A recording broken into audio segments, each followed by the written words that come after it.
Hello, I'm Pastor Horace Douty in Lexington, Virginia, and I welcome you to Horace Douty YouTube. Every week I bring you 3 videos, a sermon on Sunday, a nature lesson on Tuesday, and a local history lesson on Thursday.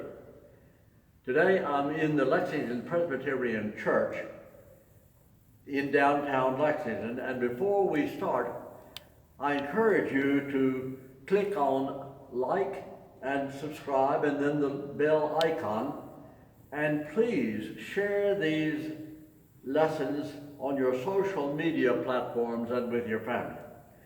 My 2 volumes, History Lessons from a Country Church, are available locally at the Downtown Books and contain many photographs of the area. And if you wish to buy volumes 1 and volume 2, local history lessons, they are available at the Downtown Books and also at the Bookery in Lexington. Thank you. Today, the title of the lesson is The Skinner War. In 1841, by all normal expectations, the Lexington Presbyterian Church appeared to be moving in a golden period. The people were proud of their handsome young pastor, John Skinner, whom they had called from Scotland. He carried sparkling credentials, degrees from both Edinburgh and Glasgow universities, plus glowing letters of praise from the Scottish churches that he had served. Everybody seemed charmed by his dignity, his self-assurance, his good looks, and his old world manner of speaking. The relationship went well for 5 years. Reverend Skinner served on a number of important Presbyterian committees, some of which had to deal with thorny issues which he helped resolve. But in his own flock, trouble was brewing. In August of 1847, 8 prominent members of the Lexington Church delivered a letter to the session, the governing body, and they announced a growing dissatisfaction with Dr. Skinner on the part of the congregation. He preached too long. Subject matter was cold, tedious, and boring. His voice grated unpleasantly, in spite of the Scottish accent. Furthermore, he persistently harassed the congregation with demands for more money to be donated to his favorite charities. And from the pulpit, he would ridicule many small gifts publicly, announcing the amount and the donors. Now, such behavior may have been tolerated in Scotland, but not here in Rockbridge, Virginia, the historic seat of religious freedom. The letter enraged Dr. Skinner. It struck him as worse than disrespectful. It was insulting. And so he threw caution to the wind. Believing that Presbyterian would give him unqualified support, he threatened to resign unless the complaint was immediately withdrawn. It was a mistake. Instead of censuring the enemies, Presbyterian wisely began investigating Dr. Skinner, and a curiosity came to light. The eloquent pastor had published a pamphlet charging many of the church people with offensive anti-Christian behavior. He was strangely unaware of the fury and the embarrassment that could and did result. No one had cautioned him that in Lexington, Virginia, of all places, a recently arrived outsider should think long and carefully before assaulting the integrity of the town's most honored leaders. They reacted by publishing their own response in the local Lexington Gazette, as well as in Washington and New York newspapers. Among other charges, they called their reverend a liar. The Skinner War began.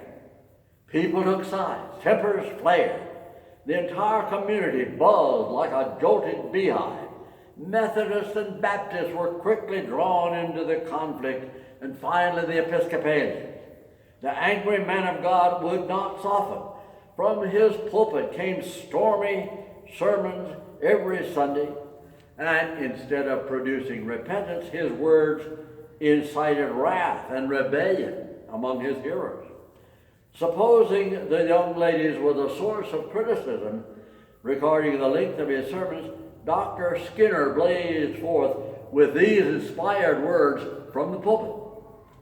Nothing is more odious than to witness a young woman enter the house of God, bundled in robes and ribbons, strange stuffings and paddings about her person, so that she must have spent 2 hours dressing rather than on her knees preparing herself to find the service of her minister to be sweet and refreshing. The angry parson found everybody to be at fault except himself. His rage fell publicly on persons of high and low rank. He denounced the other pastors in the town, as well as professors at Washington College and the Virginia Military Institute. He went so far as to blast the highly revered superintendent of VMI, Colonel Francis Smith, because the annual VMI ball was allowed and Skinner did not approve of it. He desperately sought allies in his battle with the Lexington church.